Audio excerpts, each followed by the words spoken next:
and appreciate you all joining us tonight. This is going to be on the topic of backcountry safety, and this should be some applicable information whether you're a hiker, a camper, a hunter, or just somebody who picnics in the backcountry. There's a lot of things on safety, and we're going to tag team this one. Jeremy is going to start us out talking about wildlife safety. Shad is going to touch on insect safety and some plant concerns that you may encounter. And then I'm going to talk about safe drinking water while you're in the backcountry. So Jeremy, I'll let you start us out here. All right, thank you, Phil. Let me share my screen right quick. And everybody should be able to see that. Yes, sir.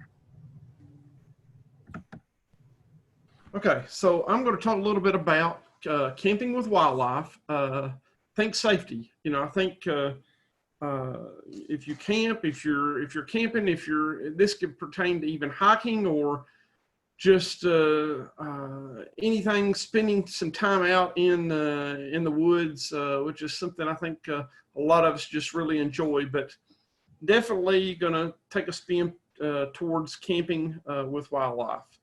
So to get started, I will say, and I think Phil's going to cover this, Phil or Shad's one may cover this as well, the less you pack to the campsite, the less you have to pack out. And when I say that, and that also includes food, you know, it's one of those things of whatever you carry in, carry out. And if you're a good steward, if you see something, you'll also pack that out. I have been out on hikes with Shad and picked up items that people left, and they would, you know, we would have to pack those out. So whatever you pack to that campsite, the less you have to pack out, and that includes food. Also, how far from the vehicle are you camping? Now, we've got some really cool camping locations here in Harlan County, and basically the tent site is right next to your vehicle. You can park your vehicle right next to it.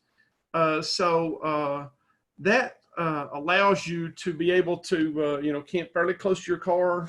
So you may be able to leave items in there. But how far are you camping? Are you camping, you know, you may be camping half a day's hike into the woods, whether you're on one of the trail systems like the Pine Mountain State Scenic Trail, or maybe even in the National Forest, something like that. So how far from the vehicle are you camping? That's something you got to look at. That gets back to that bullet number one. The less you pack to the campsite, the less you pack out. Also, what is the status of the wildlife in the area that you're camping in? It's one of those things of, you know, we've got bears in this area. We've had Seth Thompson to speak on bears twice. He's done a really good job of covering that. So I'm not going to get into a lot of that, but you know, think about what kind of wildlife you've got in your area, especially when you're dealing with bears. So in Eastern Kentucky, like I mentioned, Southwest Virginia, we've got plenty of bears. So that's something that we're going to address here this evening because you've got to think about that. And the big thing is food storage. You want to try to decrease that human and bear interaction. Today was garbage pickup day here in my neighborhood. And early this morning, I took a walk around the neighborhood, and there had been bears that had come through during the night. So you got to think about food storage. When you're going out, you're camping, you're tent camping, whether you're camping in a tent, a hammock, you got to think about the food storage. Is there bears nearby? So something we're going to cover. So first of all, bagging food. And a couple of examples. This is a clothesline method, and it's a really good idea here. Basically, you're pulling a rope. You can use pulleys. They're not shown, but they're using two limbs, and it's a little bit harder for that bear to get through there. So basically, you attempt to find a tree, a couple of trees that are 10, 12 feet apart, and try to raise that bag, your backpack, whatever you're carrying your food in, try to raise that up off the ground, up to, 12 feet, and try to get it in the center of those. So if you can get it out away from those trees, 6 foot or so, Bear comes through, he's going to smell it. Seth talked about that, how good they could smell. And so that's a good example right there. So this is something you need to think about. Also, here is a single tree and a pulley. They just attached a rope and made a pulley, and they pulled it up 6 foot off that single tree in case you don't have have 2 trees. You can raise it off the ground and then tie it off to a stump, tree or log. It says down there in the lower right-hand corner, you can throw rocks or firewood at the bear if it tries to get your food. Or it also says use a bear-resistant food container. We're going to talk about that in a little bit. So basically, you want to get that food off the ground, 12 foot, and away from the tree, 6 foot. That way, that bear can't reach out there to it. Now, all this information comes from the U.S. Forest Service, and this is something they don't recommend, but this may be something you have to do. It's easiest for bears to figure it out, but it may be hardest to find a suitable tree with a long limb on it that's 6 foot long and 12 foot off the ground, or basically more than that, 15, 16 foot off the ground. So you want to try to get that off the ground as much as 12 foot, if at all possible. So there's just a few tips on bagging for bagging your food to keep it away from bears, or even raccoons or whatever. So here's a bear canister. One of the things that you want to do is with the bear canisters, they work great. They're a little bit bigger. So it's not like you've got some rope and a backpack. You've got a canister that you're going to have in your pack. So you're going to have to think a little bit about it. One of the things, if you'll notice, they took all of the items out of their original containers, and they put those in bags, sealable bags, and that way that they could stack those a whole lot neater inside the bear canister. If you'll notice, they've got some dried noodles there. Look like they got some apricots or what have you, and maybe some different items. I see some granola bars down in there in the blue bag. And so being able to put that in there and the sealable bags into a bear canister is great. These are fairly inexpensive. I didn't get a price on here on these, but they're fairly inexpensive and they do work well. So that's another option as well, but it's going to be a little bit more bulky if you're having to carry into an area. Now, this is a picture also from the U.S. Forest Service. This is a campsite food pole. If you'll notice the bags that are hanging from that, these are also located on the Pine Mountain State Scenic Trail. If you've been along the trail to any of the campsites or the shelters, there is a pole that sets out from the campsite or the shelter to allow you to hang your food on it. The bear cannot get up the pole, and so you're able to hang your food out there to keep it away from the bear. Now, I mentioned these campsites as well that allow you to park your car close. It may be something you want to keep your food in your car. Now, you'll have to be careful about that too. Is you may get some damage done to your car. Saw recently here in Harlan County, some folks that put some trash in the trunk of their car, and they came out the next morning and the whole right rear quarter panel was removed because the bear smelled the trash. So the bear, as we know, has got a good nose. What Seth talked about, told us all about it. So these are just some ideas there. Also, some camping and camp cooking and food storage locations. You need to look at some areas where you're camping at, especially in the backcountry. A lot of these that already have pre-staged areas, your pre-staged campsites, they are spread out. But if it's one of those things that you're out in the backcountry, if you can set up a sleeping area kind of in a triangle away from your food cache and your cooking area by at least 100 yards. So you've got a triangular area there that you can look at. Also, try not to eat, cook, or keep food inside your tent because the thing is, it's going to come in there. So attempting to keep the food out of the tent. If you're in a shelter area, keeping the food out of there if at all possible. that's going to reduce that bear and human interaction. So just remembering to store your food in a bear-resistant container or hang from a tree. Switching, before we switch gears here, some campsite tips. Like I mentioned, never leave food or coolers unattended. All food particles, trash, and coolers need to be secured in a vehicle or trailer. Always keep a clean picnic area, campsite, or other area where you may be spending some time. Don't leave any food particles, trash, and coolers out when not in use. If you don't attract bears, you'll at least attract ants. So keeping things cleaned up. Store food in bear-resistant units, like we talked about. Hard shell vehicles or car trunks. Also, never store your food in your tent, like I mentioned. So let's change gears totally. Talk about bear defense spray. There's a lot of it out there on the market. The OC sprays, pepper sprays, that sort of thing, and you can buy those about anywhere or order them via the internet. I will say, first of all, make sure you know how to use it. If need be, get some training on how to use it. Yeah, they may be simple to use, but you need to know how to use it. I had the opportunity to have a training a few years back, and it was pretty interesting. So if you get trained on that, on how to use these pepper sprays or OC sprays for wildlife, I would recommend it highly. I said you can purchase this stuff from most sporting goods stores, anywhere where they would sell sporting goods, hiking, backpacking, camping items.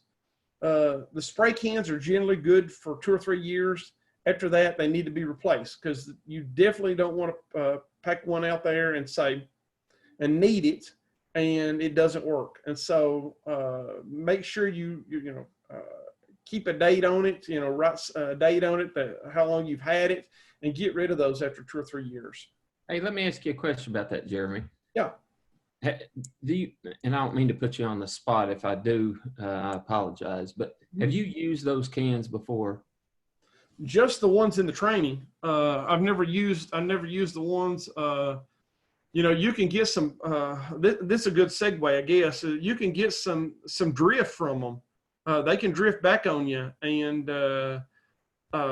when you get that stuff, even a taste of it, you'll want some, it'd be good to have some potatoes around, for the taste. But other than the training can, I've never used one. But the reason I ask about it is I did the training with Robert Myers with Parks. Yes. And we had a problem bear at the office that was getting in the dumpster. And I decided I was going to haze that bear with some of the sprays that we had. And so I took a can out there, and it was new. I hadn't had it but maybe a month or two. And I'm being serious. I'm not sure that the spray on that can went more than about 5 feet. So it just made me nervous that if it's only 5 feet, the bear's practically on top of you before. And I just wondered, it's possible that was a dud. I wondered if you'd had any experience with them. I've not, other than that training session. If you remember, those things would shoot out there 15, 20 feet or more. 15, 20 feet. And so, it makes you wonder if there was an issue with that.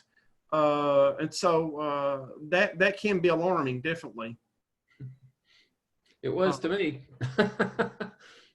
And I got the drift because of it, so. Right, exactly. Because the thing is, it not going any further than 5 feet. It has the more possibility to drift, and so that's. Fortunately, I've never gotten it in my eyes. I've never gotten OC spray in my eyes. I got a little bit, but I've had a taste of it. Inhale it, whatever. But matter of fact, it was on. With hazing a bear, person I was with. So that's good information, Shad.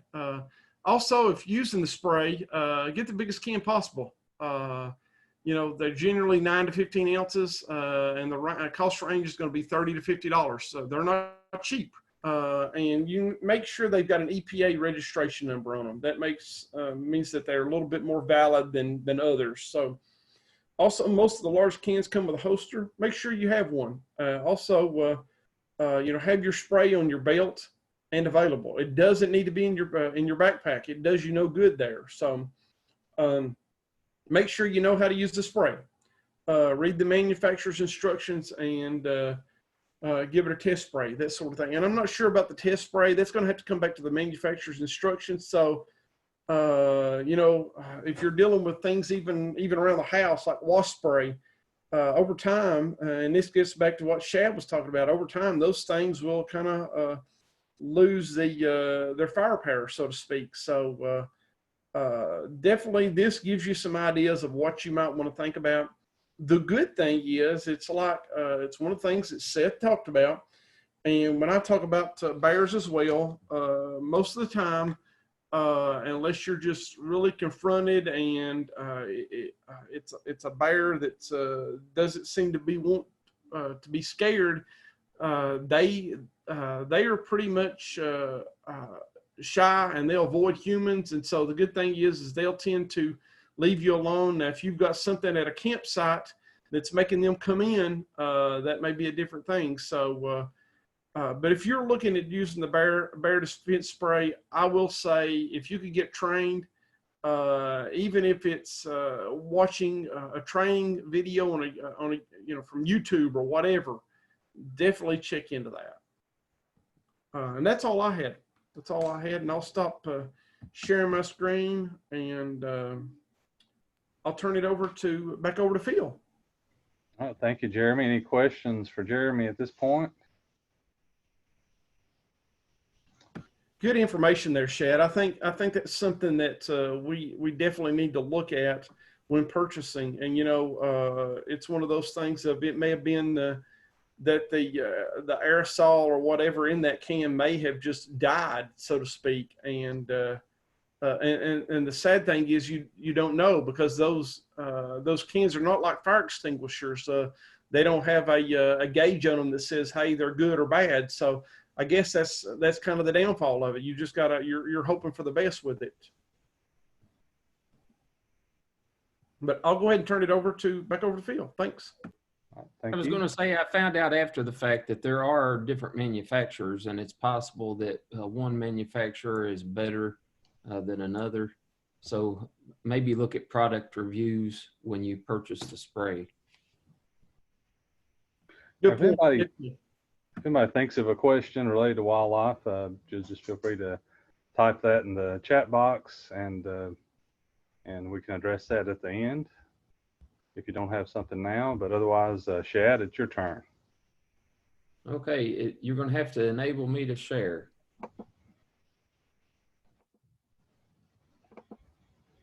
Okay, good to go.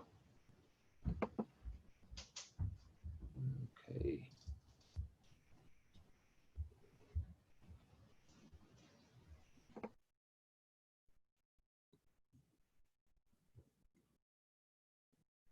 Bear with me just a second. I'm having to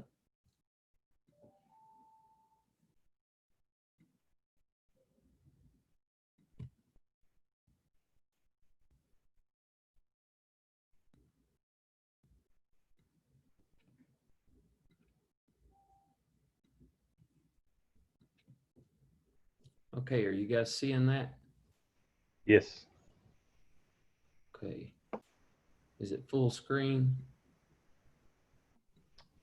It isn't it? Yeah, now it is. Okay. So this presentation was provided by Dr. Rick Besson with the University of Kentucky, and we had asked him specifically to list out some of the most problematic arthropods or insects that folks might encounter as they're outdoors. And these species are the ones that are active for most of the year. And all of these are going to be common in wooded or shady areas. Some of the tick species are kind of seasonal. The ones that are native, like the American dog tick, are going to be active just for certain months of the year. But we've got the new, or relatively new for us, the black-legged tick that is a year-round. It's active all year round, and so that's something to keep in mind. But some of these can transmit pathogens that cause a lot of serious diseases, such as Lyme and ehrlichiosis and Rocky Mountain spotted fever. There are others that cause allergies to different red meat, and just a lot of different things to keep in mind. So, whoops. As far as what you can do about it, I've always been personally a little reluctant to spray, and that's true at home, and it's also true on my person. I've resisted using DEET and off and different things, but some of these ticks, the ones that we had historically had, they had to be attached for 48 hours before they could transmit the disease, such as Lyme disease. But the new ones that are coming in have the ability to transmit, like the meat allergy, as soon as they bite in. And so it's not a 48-hour thing anymore. It's as soon as they attach. And that food allergy can last for upwards of 3 years or more. And that would eliminate pork, beef, pepperoni, all manner of red meats. And so I don't know what your all's eating habits are, but red meat is pretty important to me. And so I've suddenly gotten a little more serious about the prevention. But be aware when you're in tick habitat. One of the best things that you can do is wear protective clothing. Typically, they recommend that it be something light colored, so maybe a khaki, so that you can actually see the ticks. Some of these are very small. A lot of times it's an immature nymphal stage of the tick, so it's not necessarily the adult. Some of the nymphs will actually feed on adult or on humans as well. So, and that's different from our old ticks. The American dog tick, I think it was just the adult stage that feeds on humans. But wearing that protective clothing, using an insect repellent. So this can be picarotin, it can be DEET. I think most of the sprays are 30-40%, all the way up to 100% on the DEET. But just make sure that you're using a good insect repellent. You can also use permethrin-based sprays to treat your clothing.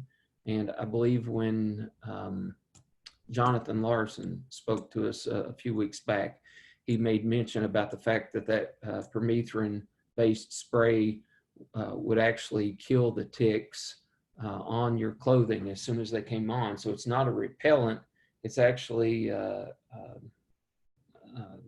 it will kill the insect.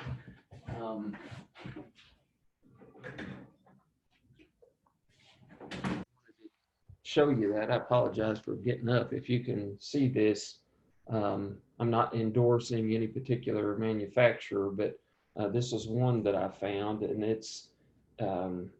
it treats up to 5 complete outfits.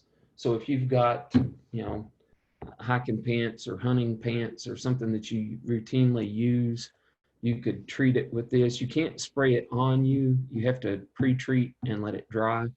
But that's supposed to work through, I think it was 4 washes at least.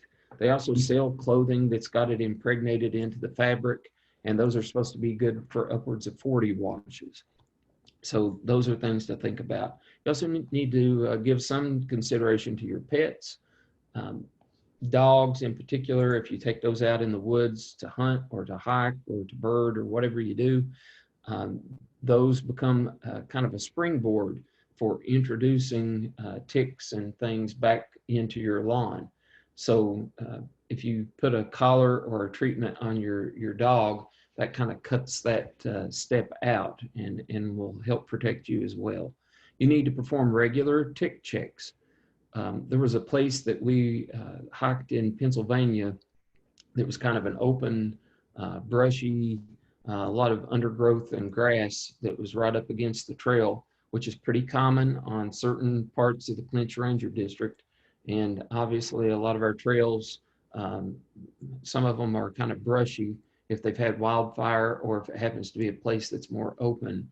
And when we stopped, I think I pulled 8 ticks off of just me, and the whole group, there were 3 of us, we collected 16 ticks off, and we hadn't been in the woods an hour. So you need to do those regular checks and make sure that nothing is on you. If you start down low, you know, they typically are waiting on grass or something. They're going to hook on and catch a ride. So just make sure that you start looking at your shoes and work your way up and remove those ticks safely if they do get attached. Make sure that you get the entire mouth part so that it doesn't become infected. You may also encounter black widow spiders. There are 3 related species, and not all of them have that hourglass pattern that you might think is the only kind that we have. That's the one that you see here on the right, top right. But there are others that have red on them, but it's not that hourglass shape. And all of these are black widows. All of them have an extremely painful bite. They don't tend to be very aggressive, but they take cover under things that you may pick up. So it might be firewood. I've encountered them when I was putting my blueberry nets down this year. I was flipping rocks over to weigh the netting down, and there was a black widow with its webbing underneath one of those rocks. I've also crawled into a tent before and had a black widow in the tent on the floor, and I'm not sure how it got in there, but it was there. So just keep that in mind. Gloves can provide protection of hands. So if you know you're going to be doing something that you're going to be disturbing rocks or wood or something that they might be hiding under, it might be a good idea to wear those gloves. It's also probably a pretty good idea, if you haven't made it a habit, to spray around the perimeter of your home. And it's also a good argument for keeping firewood and things stacked maybe a little bit away from where people are going to frequent, just so that you cut down on the possible interaction with them. Next thing is stinging caterpillars, and I know Chris probably gets excited when he sees these for a totally different reason, but my wife's grandmother hates anything that even resembles a caterpillar or a worm. And so we've got more than a dozen species in Kentucky, and I'm sure that number holds for Virginia, that are capable of stinging. Probably the best known one in our area is the pack saddle, but we also have others that I've encountered at the Cane Patch Campground. There's some kind of a little white caterpillar that you get in the fall that feeds on the sycamore trees, and those can kind of sting, but they have hollow poison-filled hairs. And if you see any spiny caterpillar, don't touch it. Just because it looks pretty or unusual, neat, I believe that they were designed to look a certain way for a reason. I was telling my wife earlier that generally in nature, anytime you see something that's red, that's a telltale sign that you need to stay away. If it's a mushroom, if it's a berry, for the most part. But for caterpillars, if you see spines or unusual long stiff hairs, avoid those. And if you do get stung, you can use tape, duct tape, or something to remove them. They pull out relatively easily. Now we come to the stinging wasps or bees, and we have a lot of these, many species. Some live in colonies and some are solitary. And usually by this time of the year and later during peak time to be outdoors, that's when their numbers have reached their maximum. it doesn't say it here in the slideshow, but I don't remember if it was Rick Besson or Dr. Mike Potter that told us this once upon a time, that the yellow jacket was the most deadly insect in North America. And it was responsible for more deaths and more trips to the hospital than any other single arthropod in the country. So, and part of that is because they build up large colonies and they defend their colonies very aggressively. And so not all of these are going to be aggressive. Some are pretty passive, but yellow jackets are probably the worst. And hornets are probably a very close second. Bumblebees can sting. Obviously, all kinds of wasps, mud daubers and that kind of thing, all of those can sting. But if it's a honeybee and you know it's a honeybee, you can remove the stinger with your thumb and it's only going to hit you once. And it may feel like you're being stung multiple times with a honeybee, but really it's only once. On these others, they can sting repeatedly. I was stung by a yellow jacket mowing one time, and the thing stung me through my sock. And I'm not sure how it was even possible that it did this. I had on big tube socks, so that tells you this was back in the 80s. But I swatted to brush the yellow jacket off my sock, and instead of knocking the yellow jacket off, it rolled my sock down. And that yellow jacket stung me 5 times in a row through that sock, even though the sock would have been getting thicker as it went around. So kind of peculiar, but this is probably the one that you need to be most sensitive to, especially if you're out tent camping. Real often, yellow jackets in particular will build nests in the old mouse holes and tunnels, and it's not always obvious that there's a nest there. We've come up on them on the trail unaware, and you don't even have to do anything to them. Sometimes they will just come after you. My advice would be, if you get stung the first time, do not lollygag. I was out with a guy from the Forest Service one year, and he stepped into what we believe was a rotten tree stump that had a yellow jacket's nest in that place underground, and it kind of collapsed under his foot. And he stood there and swatted at him.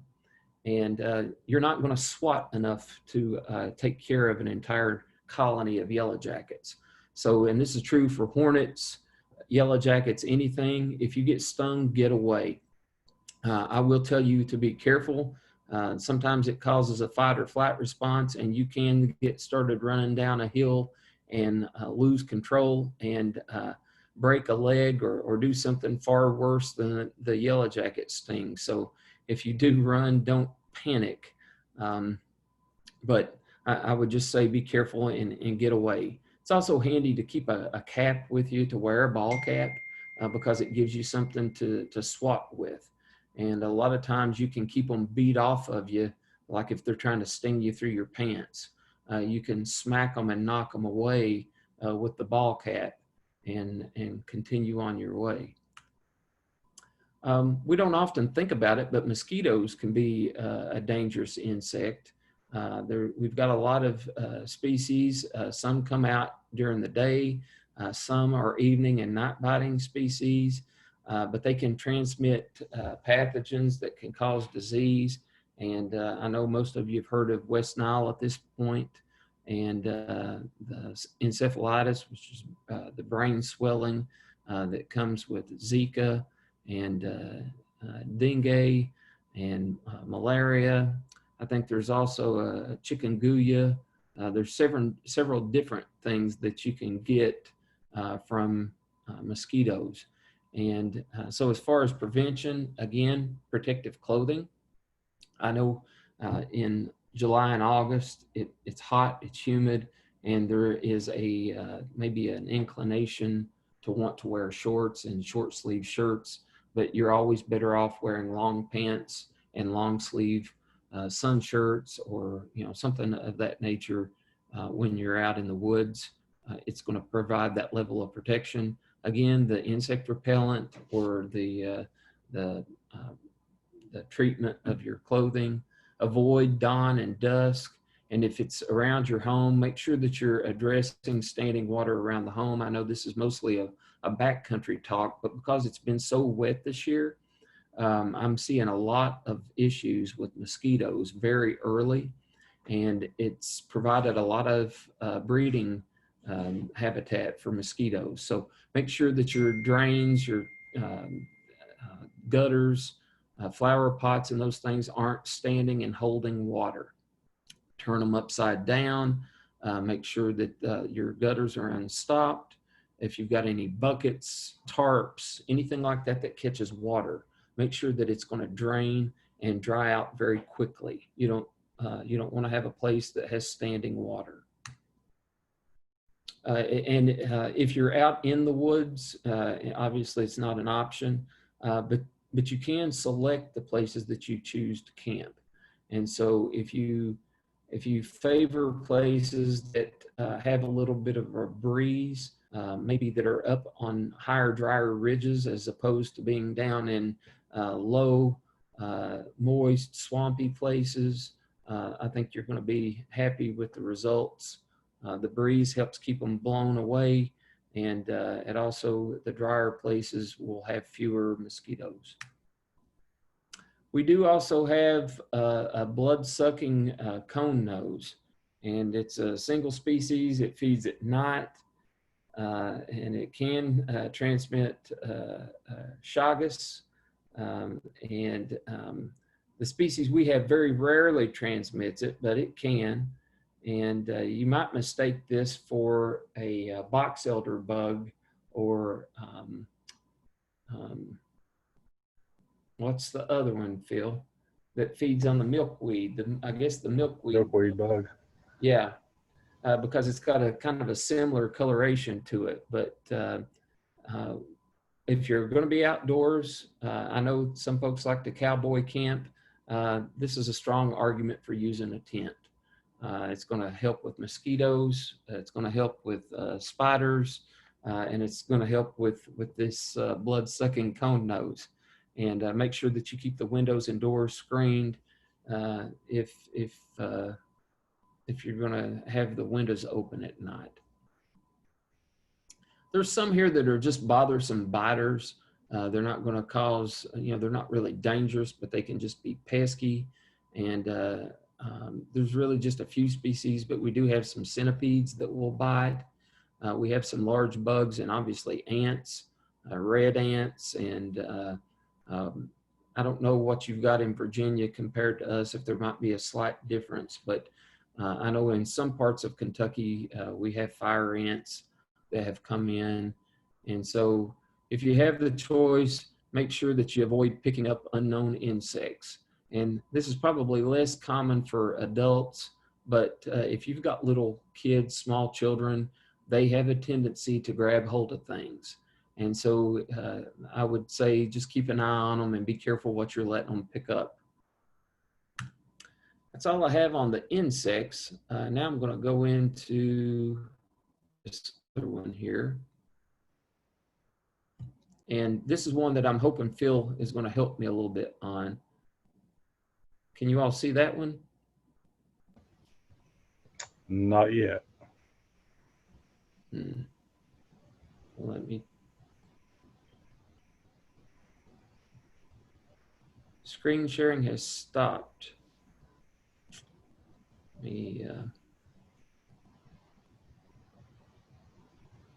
There we go. Now you should see it.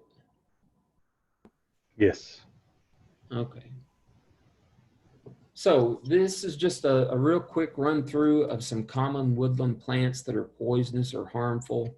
And if you're going to be out in the woods, you need to know about them. And we're talking really about two different issues here. The first set of plants that we're going to talk about have contact reactions. So it's kind of something that is on your skin. It's kind of a dermatological reaction. It can be allergic, which can be specific to the individual. I know Phil and I were talking earlier about a few of these plants, and some people have no reaction to them at all. Or if they do, it's a very limited reaction. Other people are very sensitive to it. And so we're going to hit on some of these and just recognize that they may or may not affect you personally, but they may affect somebody in your group or your family. But they can cause rashes, blisters, and itching.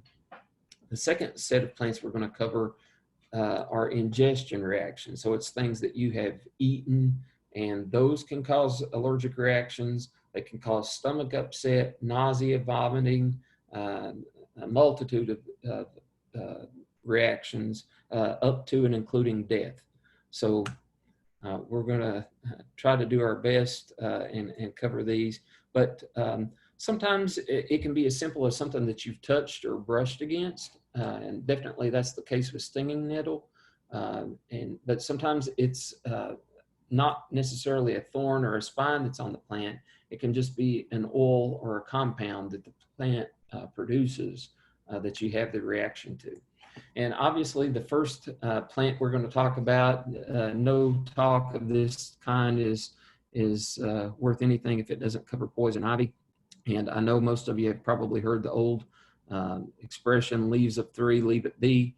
And we have other plants that have 3 leaves on it, but poison ivy is the main culprit. Kind of has a toothed leaf to it, and we'll have a good look at a leaf here in just a second. But it can be either on the ground or vining, and some people mistakenly think that that's 2 different plants, and it's not. We have poison ivy plants that are immature, that are just down on the ground, just getting started. And over time, they send out vines that can climb the trees with anchor roots, and they can even form bushes. Maybe if the tree dies, the poison ivy can grow as a bush on its own. I have seen that just a few times. It's not real common. But the active ingredient that causes the problem is an oil, or an oil, if you're away from here, that is urushiol or urushiol is how I would say that. But it typically takes about 40 minutes for it to penetrate the skin. So don't think that if you just touch the poison ivy that you're going to immediately get the reaction, or that you're automatically or eventually going to get it. If you can get somewhere, if you know you've touched it, if you can get somewhere where there's running water and soap, you can get rid of the oil before it has a chance to penetrate your skin. Remember though that water alone will not dissolve this oil. In fact, it can spread it. So make sure that you use soap and thoroughly wash it. And the example that I wanted to give, I was on a hike in Virginia up near the Shenandoah battlefield. And there's a place up there that the Appalachian Trail goes past that has a chain link fence. And that chain link fence was covered with poison ivy vines. And they were sending out the branches that were sticking out into the trail. And my hiking buddy that I've hiked with for years, I knew he was allergic to it. And he was pretty far ahead of me, but I watched his elbow graze that poison ivy vine. And he's an engineer, so he's more of an indoor, his career was spent more indoors, and he's also colorblind. So he doesn't always notice the plants. And I knew that he hadn't noticed that he had brushed up against it, so I told him about it. And instead of using soapy water, he just took his Nalgene bottle and poured water on the elbow that had touched it. And it ended up running the oil all the way down his arm and onto his hand. And so when he got to camp, he had that rash all the way down his arm and onto his hand. So just keep in mind that you need to use soapy water and wash it thoroughly. Clothing, again, will help protect you initially. And I say initially because that oil can still be on the outside of that clothing. And so when you do get home, go somewhere into your laundry room or somewhere, strip down, take those clothes off, and wash your hands and put something else on so that that oil doesn't have an opportunity to get on you kind of after the fact. But long sleeves and long pants are preferable if you're going to be in a place with poison ivy. Keep in mind that it can be inhaled. I've heard reports of people that have had severe reactions and have been taken to the emergency room because they were burning brush that had poison ivy vine in it, or because they had a campfire, or even were burning wood at home that had the vines and the little anchor roots on the bark. And so as that was put in the fire, that oil was volatilized, and I guess aerosol, whatever the word is, it was turned into an aerosol, and it spread and they inhaled it. So if you're gathering firewood, make sure you don't use trees that have poison ivy vines growing on them. Or if it does have poison ivy on it and it's an oak or something that you want to use in the future, you can do kind of a clip with loppers and spray that with triclopyr or 2,4-D or Roundup or something, and it will kill the poison ivy and allow the wood to continue to grow. After the vine rots, it's safe. So this isn't a long-term thing. That oil does break down, but it can persist for months. So just keep that in mind. Pets that have brushed up against poison ivy can also pass that along to you. So if they've gone out and rolled in it or something like that, and then they come up to you and you pet on them, you can get it even if you've not touched it otherwise. Your hiking sticks or any tools that you might be using out in the woods can easily become coated or they can get it on them, and then you can pick it up from those tools.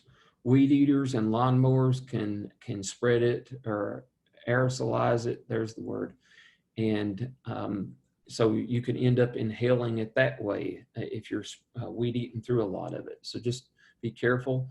Also think about the fact that if you walk through it and it's on your boots or your boot laces, and then you go to take your boots off, it's now on your hands. So make sure you wash your hands as soon as you take your boots off. And any vines or handholds or any vines that are hiding on handholds or sticking out on trails.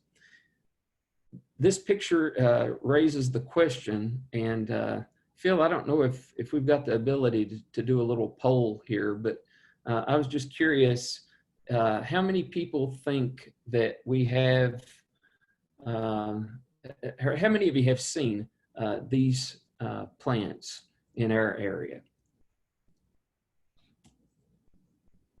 I'll give you a chance to maybe unmute yourself, and maybe Phil can unmute everybody. They should be able to go over and under the, they should have a yes, a green check. They should be able to hit. Okay. On that check.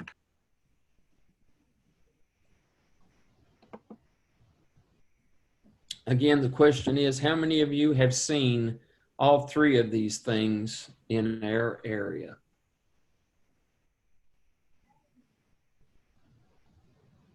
And the reason why we're asking this question is it's a little bit of a trick question, but it's not totally meant to be. There has been a running debate about this, and Phil and I talked about it, and we had a common opinion, and we researched it a little bit, and it may be nuanced our opinion just a little, but any of you, you can put it in the chat box too if you'd rather do it by chat.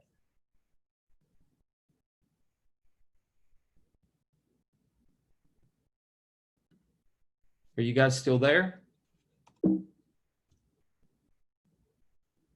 Most are saying they've seen the poison ivy, yes, but not necessarily the other two. Okay, very good. That makes me feel good.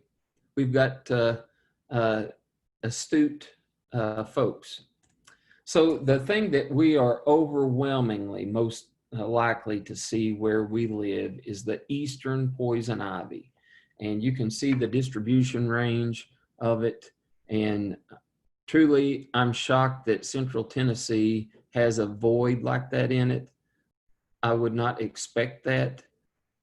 I'm sure that that's just because that's all pasture land, but maybe Phil can speak to that, why that would be the case in Tennessee. But Kentucky and Virginia are pretty well covered up with eastern poison ivy. I can think of very few places that you could go that you would not encounter poison ivy somewhere.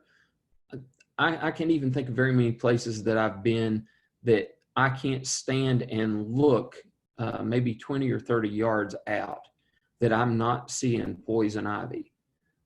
It is prolific, very widespread. Probably the only place that I see a little let up in it, other than obviously on mountaintop strip mine land, is really cool north-facing slopes. Sometimes I do not see it in those locations because it does tend to be a little more common down south, and there's even been some suggestion that with global warming that it's going to become more of an issue. I'm going to call BS on that a little bit, just because you look at the range and it's all the way up into Maine and into Canada. So I don't know how we would ever know that it had become more common because of warming temperatures, but that's what they say. So that's the 90+%, 95+% plant that we have. The next one is the poison oak. And I have a lot of very, I think, well-intentioned folks that will say, oh, we've got poison ivy, poison oak, and all these things, poison sumac here. And it was always my impression that this was a Western plant, because you see it more on the other maps. There's a specific kind of sumac or poison oak that is the Pacific poison oak. But we do actually have poison oak in the southeastern U.S., but it tends to be along sandy places. And if you'll look at where it's growing, you can see that. In Virginia, you really don't pick it up until you get over in the Piedmont, and it comes all the way down the mid-Atlantic into places that like Florida that are very sandy soils, and then up the Mississippi River drainage. I have personally never laid eyes on this plant. And Phil, have you ever seen poison oak? I have seen some plants that I saw poison oak in California, and I saw some plants that I thought was poison oak in Tennessee, but I wasn't 100% sure. As we talked about earlier, there is quite a bit of variation in the poison ivy leaves, so it's possible it was just a very deeply lobed poison ivy, but I thought at the time it was poison oak. Okay. And then the last one would be the poison sumac, and this is supposed to be a small tree found only in wet areas. And even though it's showing it in Southwest Virginia and Eastern Kentucky, this is another one, Phil. I have never laid eyes on this plant. I've seen a lot of people that thought they mistook staghorn sumac or is it common sumac? Is that the name of the second one? Well, there's a winged sumac. They mistook those for poison sumac, and those are not poisonous at all. In fact, they're very beneficial to wildlife. But Phil, have you ever seen this one? I have never knowingly laid my eyes on poison sumac. I've gotten a lot of calls, people asking, just like you said, they run across something and they're afraid that it is poison sumac, and when they send a picture, it's something else completely. Okay, so that should give you an indication of, I'm in my late 40s, Phil's in his mid to late 40s, and it can't be very common, or we would have stumbled across it even by accident by now. But here's one that we do have in abundance, and this is stinging nettle. It tends to grow in places that, at least where I find it, it is lush, fertile, usually north-facing slopes, and the north side of Pine Mountain, probably Black Mountain, High Knob, those places. It seems to love to grow along wooded streams. There's a place on the Pine Mountain Trail that is, I take note of it because it's always thick with stinging nettle. And this is one that my grandfather told me a story when I was growing up about a little beagle dog that ran into a patch of this, and it got stung on the way in. And then when it tried to come out, it would get stung, and it finally just laid down and was whimpering, and they had to go into the stinging nettle patch to retrieve the little beagle dog. But this, if you've ever touched it, you know exactly what it is. It's not really bad. It feels maybe a little bit like a bee sting, but maybe I don't think it's quite as bad as a bee sting. But the irritation from it, the stinging sensation, you'll feel like you're being stung over and over again, even though you're not touching it anymore, which is a curious thing. Kind of like bee stings do that same thing to me. But it'll cause swelling, redness, and usually it's just a little small dot and itching that is associated with stinging nettle. If you look in this photo, I don't know if you all can see my cursor or not, but just on that stem, I can see 3 different spines, and those spines are actually the part of the plant that's doing the stinging. And as long as you avoid those, you don't have a problem. So and there's a few things you can do. This plant is actually edible, and so folks do use it. And if you put it in boiling water just for a few seconds, it removes the stinger. And so that's, if you've heard of people that have used this in a salad or something, that's what they've done. They remove the stinger. And it's supposed to have great health benefits, but it causes an immediate reaction. And the reaction is caused by formic acid, which I believe is the same thing that's in ant bites. But it also has a histamine that causes a little bit of allergic reaction. And in the book that I was using as a reference, I'll tell you about it here at the end. It said that the plant also has serotonin in it, which was surprising to me. Kind of interesting that plant would have that in it. But again, you get that itching, that redness for about 30 to 40 minutes. If you do happen to be in a place that you get poison ivy or stinging nettle, if there's jewelweed or spotted touch-me-not around, you can mash that up and rub it on it, and it'll make the stinging go away from the stinging nettle, and it will cut down on the itching of the poison ivy. So that's just kind of a little woodland remedy for those two. We do have a couple of other plants that can also cause contact reactions in some people. Jack in the pulpit, certain milkweed species, lady slipper, and Virginia creeper in some people. Phil, do you want to talk about those?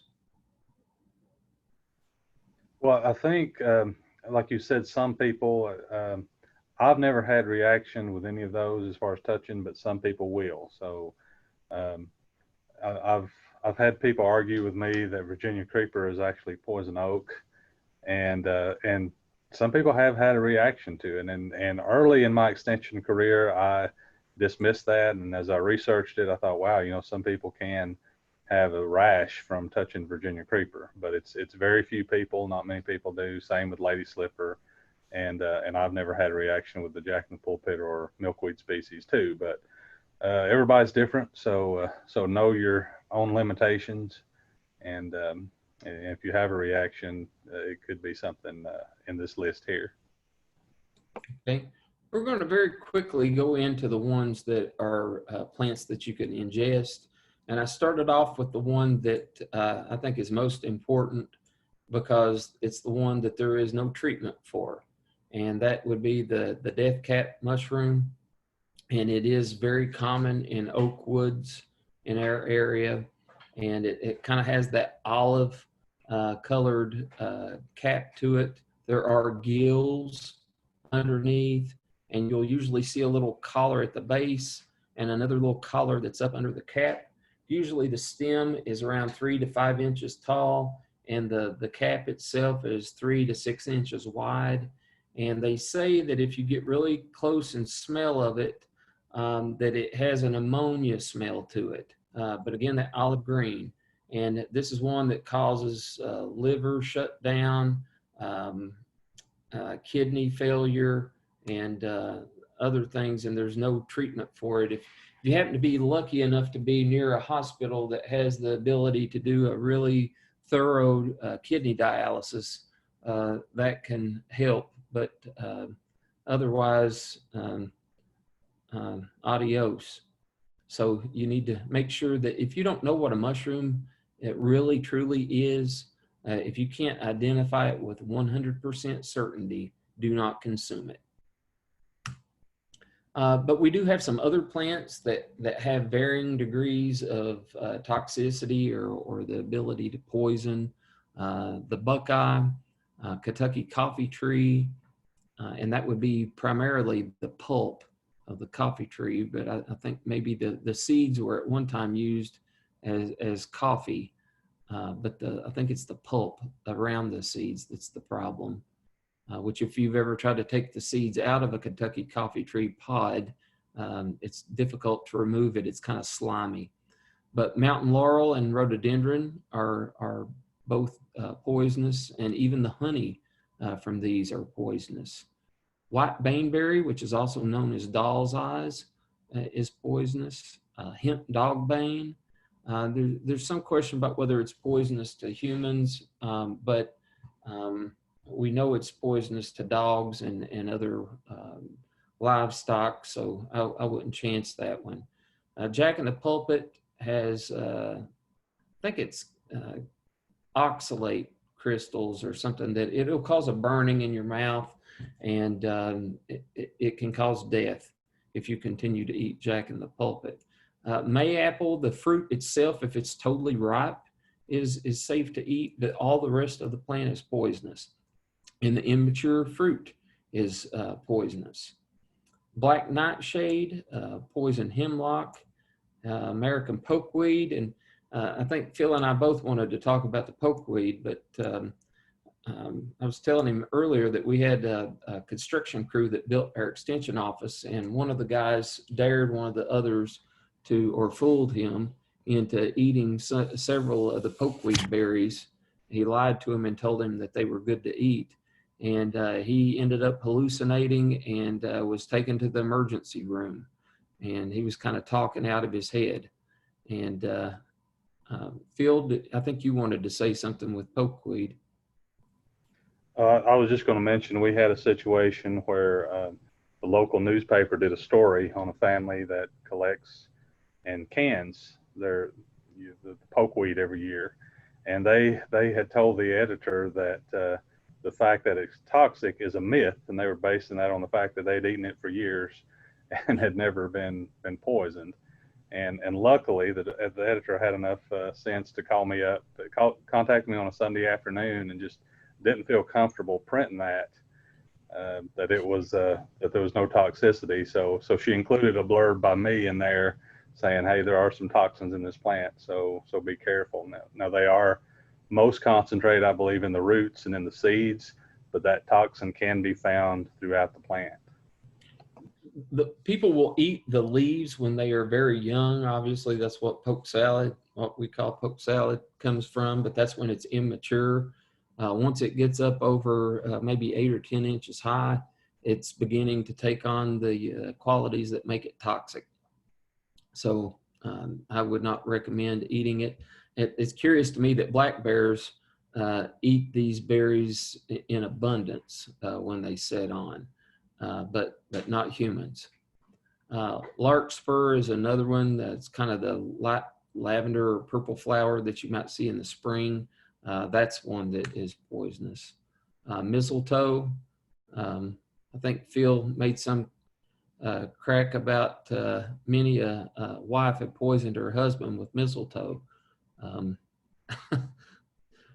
I've not had that happen yet, though I'm not going to let her know about it. We don't want her to be too educated. She might make use of that. Phil, do you want to talk about sassafras? Well, the sassafras, and I tell people, and I know, Shad, you try to avoid the sassafras. I'll make sassafras tea still maybe once or twice a year, but it is proven to be carcinogenic. So definitely wouldn't recommend having a cup of sassafras tea every week. It's something.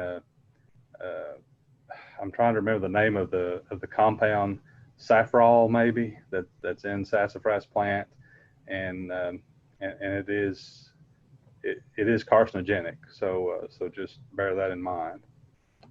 Okay. Holly berries and mountain ash berries. Mountain ash is something that you would probably encounter up on Black Mountain or over High Knob. The places that I've seen it are like up in the Shenandoah. It tends to grow at very high elevations. But anyway, a lot of our plants can have poisonous attributes, and I'll get to the chase here in just a second. If on the poison ivy, wash it immediately before it penetrates your skin. On the poisonous plants, if ingested, and I'm thinking hopefully this is, I would think that most adults know enough not to eat something unless they know for sure what it is. Most of the time it's small children that are out and something looks tasty to them. If they see a berry or something, they eat it, and they tend to put things in their mouth. And so my high school biology teacher had an expression that the dose makes the poison. And so we can handle a little bit of almost anything. But if you get enough of it, even something that maybe wouldn't cause a problem in small doses, kind of like Phil's sassafras tea, if you drink enough of it or eat enough of it, you're going to start to have the problems from the toxins. And so as far as treatment and what to do, it's mainly about adsorption to prevent absorption. And so what you're doing is you're give them an activated charcoal tablet. I don't know if any of you all have ever tried that before. I tried it one time for a stomach upset.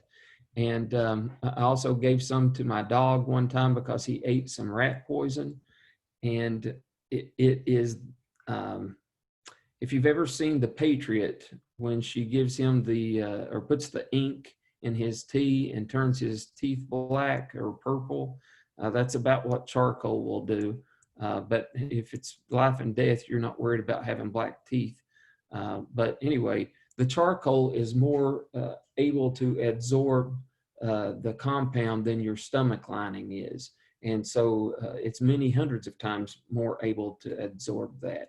So what it's doing is it's binding the toxins so that they can't be taken up by your body. And so that would be one thing that if you keep that on hand, that would be a good thing. If I had small children, that would be something that I would probably recommend that you keep.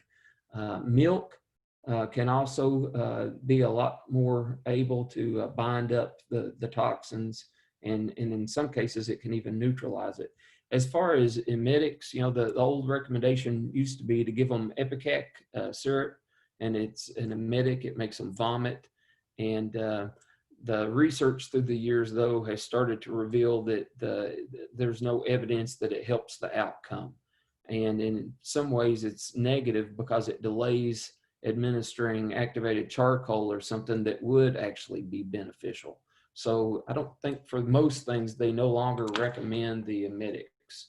If you get to the hospital, they do have some pharmaceutical antagonists that can be used that will neutralize the compounds in other ways, but not for all things. So the rule of thumb, when in doubt, never consume any plant or part of a plant that you're not familiar with. And I would always recommend that you educate yourself by learning the plants that are going to be growing in the areas where you're going to go before you go. You don't want to find out the hard way of, oh, your kid has eaten a pokeberry. What was it they said about that? You need to know. And some of this knowledge is lost these days. And you might find that it's a little difficult to find a good source. But I know there are some extension sites that have poisonous plants for livestock. There's also, I've come across some extension sites that went into poisonous plants and house plants and that kind of thing. But this North American Guide to Common Poisonous Plants and Mushrooms by Timber Press, I don't know if you all can see that on the screen or not, but that's a really good book. It tells you what's toxic about it, and what parts of the plant are toxic and what you can do about it. So that's all I've got, Phil. Got any questions for Shad?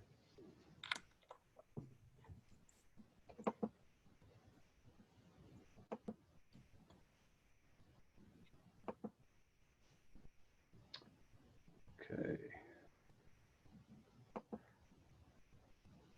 I'm going to go through this very quickly, just talk briefly about backcountry water safety.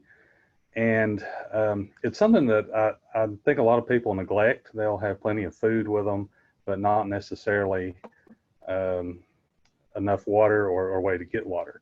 And I put this picture up. I think this is down at the Pinnacle in Russell County, Virginia. But you see this and you're thirsty, you've been on a hike, it's a hot summer day.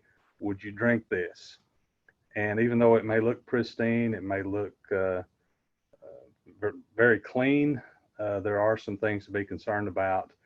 And I would say that if you're going to make use of a wild water source like this, we like to go after the running water, where you're going to have less contamination in the still water because things are going to have a chance to settle out. But there's some things to bear in mind when you're choosing a backcountry water source.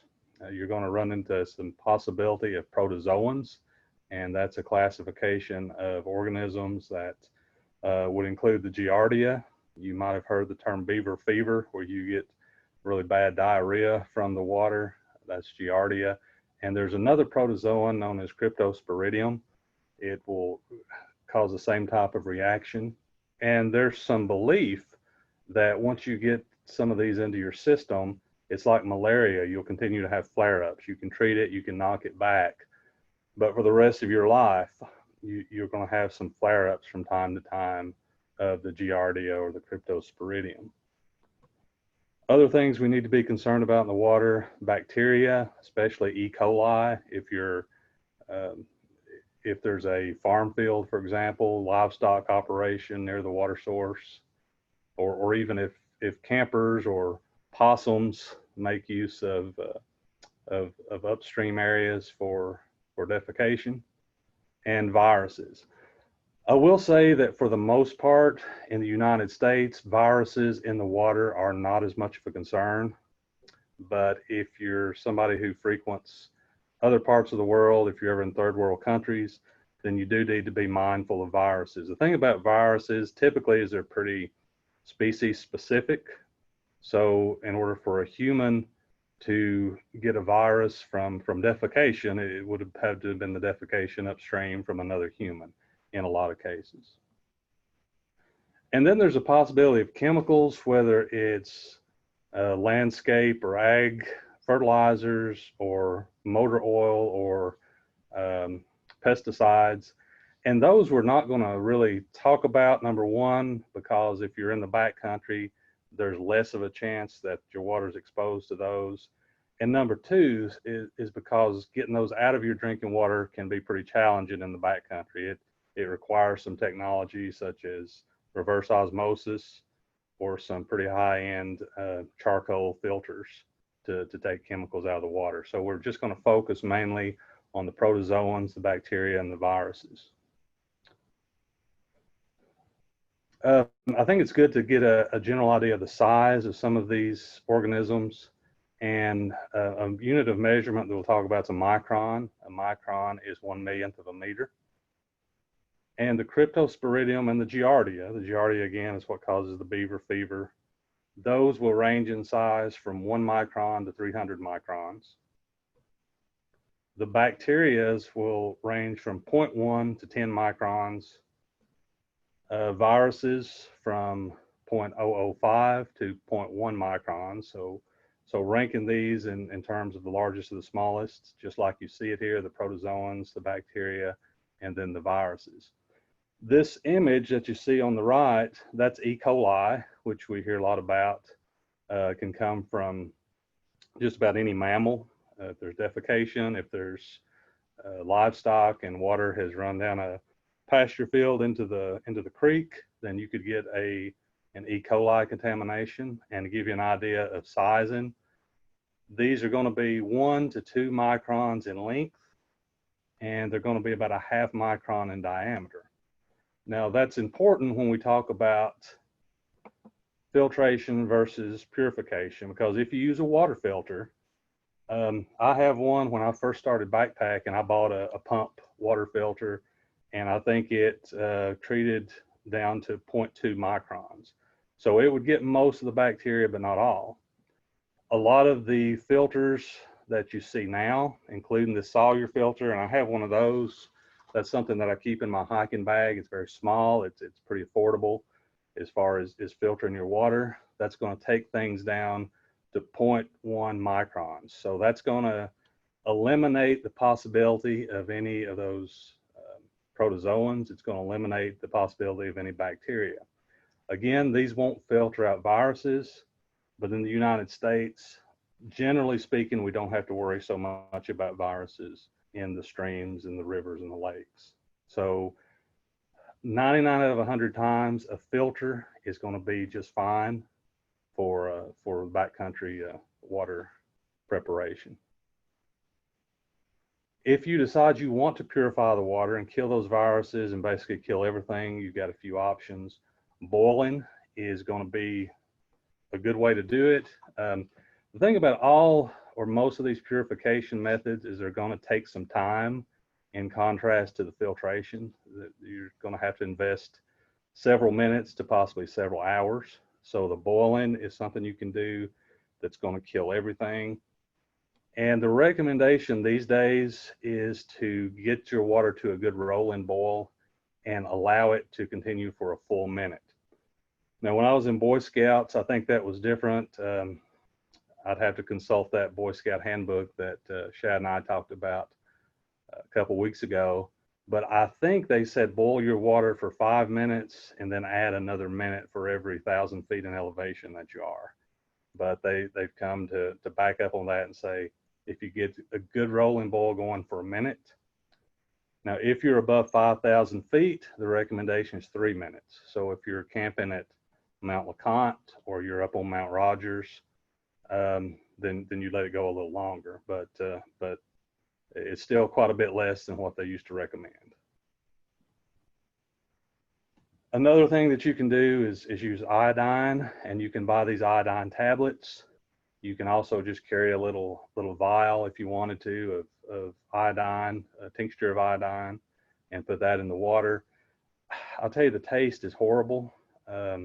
I've used these tablets a lot, and I don't like the taste. Most of the packaging now comes with a second tablet that you add that improves the taste, takes it back to normal. But still, it's a big time commitment to use these iodine tablets.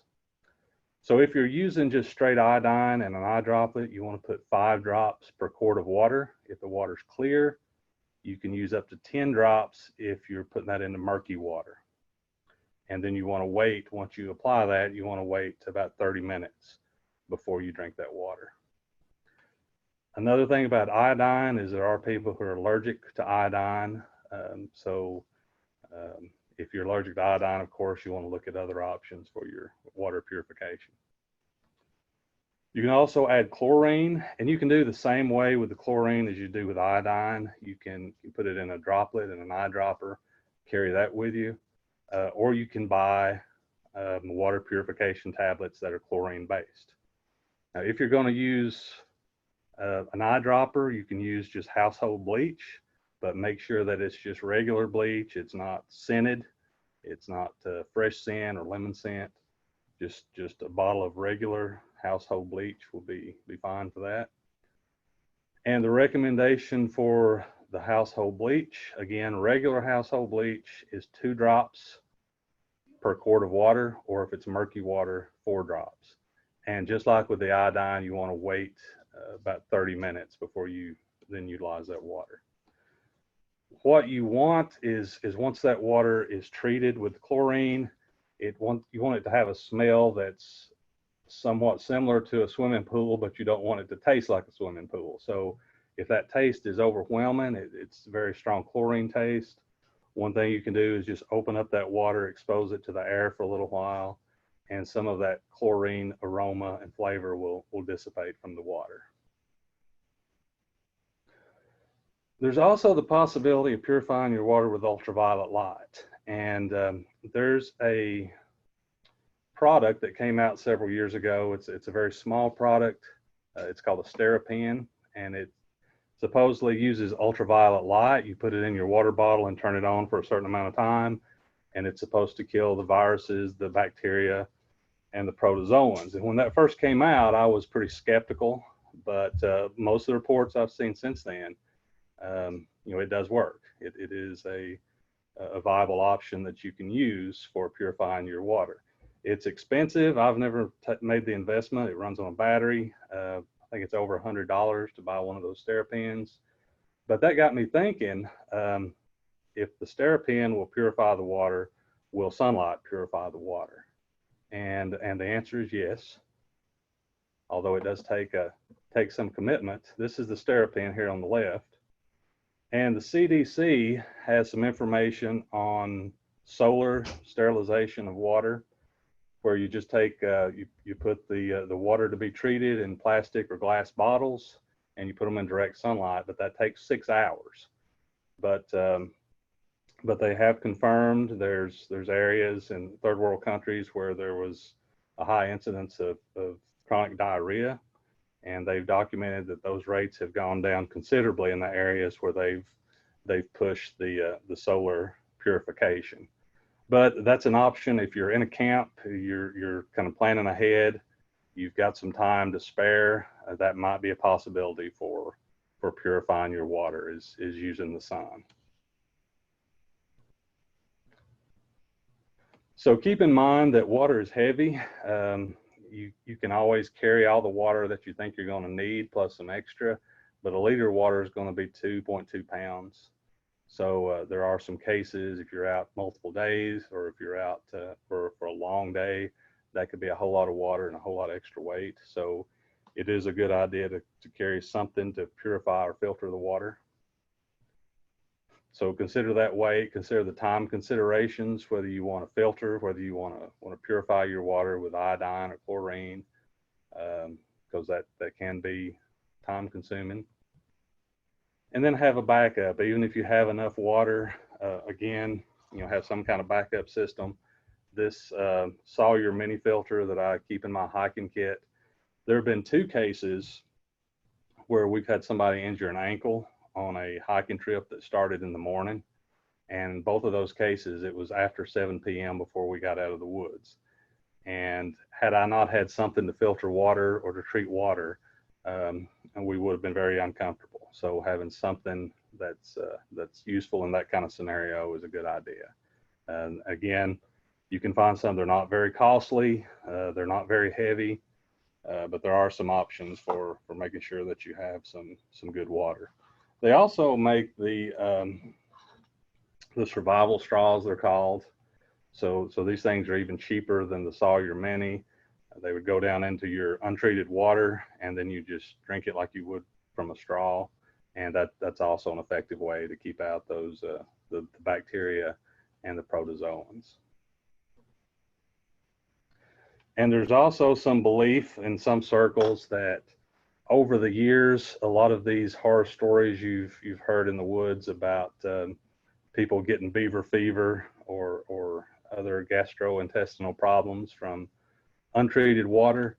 In a lot of cases, that could have been because your buddy took his dirty hand and stuck that dirty hand down into your bag of trail mix. So there is some, I think over the last few months, we've all learned the value of hand washing, and that is something that could be at play in some of these backcountry situations as well. Okay. And I'm going to stop right there. Phil, I was going to say while you're talking about the water stuff, one of the worst illnesses I ever had was from Giardia. I can even tell you the place that I got it was outside of Erwin, Tennessee, at the beauty spot. And I had diarrhea 40 times a day for 3 days. And it got to the point that I could not move anymore. I was bedbound, and I had to have help getting to the car to go to the hospital.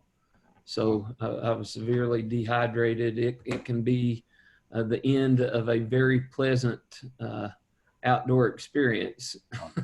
Well, I know this is a personal question, but have you had flare-ups since then that you suspect are the Giardia? They treated me with Flagyl, which is a kind of a generic treatment for that. And after they treated me, I had the best digestive health of my life for about 5 or 6 years. And then it started coming back and they treated me again. And right now I'm doing well again. But I believe that was accurate, that it comes back. Okay. So you would testify that's not something you want to get in the first place. You would recommend No. taking steps to avoid it. Absolutely.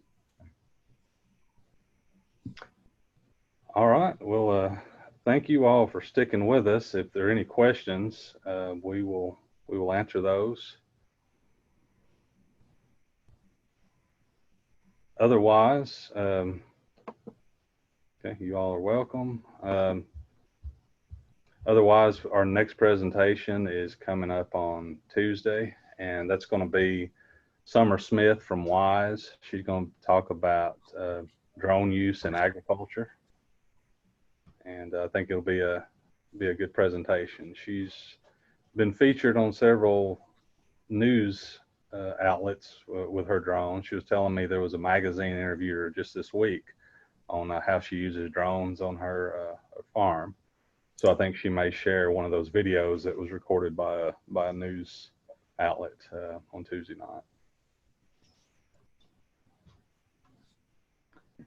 Sounds good. Looking forward to it. And Jeremy and Shad, you all have anything before we close the door? I feel like the preacher that talked too long, and somebody's ham is going to be over.